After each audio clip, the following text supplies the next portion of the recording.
You may soon see new faces patrolling your streets. The demand for training of new law enforcement officers continues to increase. News 6 Lena Bleets takes us to the Public Safety Training Center at Fox Valley Technical College.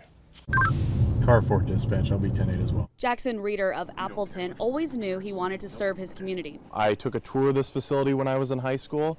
Ever since then, I just knew I wanted to be a part of it. That facility is Fox Valley Technical College's Public Safety Training Center, where Jackson is enrolled as a law enforcement recruit for the Appleton Police Department. I grew up there, love the community, love the police department. Wouldn't rather be anywhere else. And he's lucky to have a spot.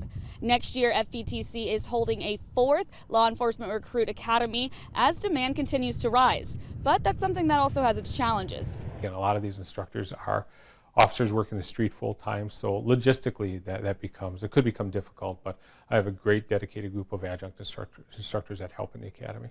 Last year, the state had a record low number of officers on the job, according to the Wisconsin Department of Justice. Now, as local law enforcement agencies continue to recruit and successfully fill openings, there's an increased demand for training. It really, truly feels like you're learning from the best, and you obviously have the best equipment along with it. The recruits, they get people that are working on the field on a continual basis, the subject matter experts. They're the ones that are teaching the recruits in the academies right now. Previously, the majority of students paid for their own training and hoped to land a job while at the academy.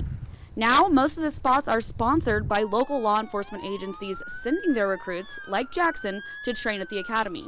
In Grand Chute, Lena Bleets, Action 2 News.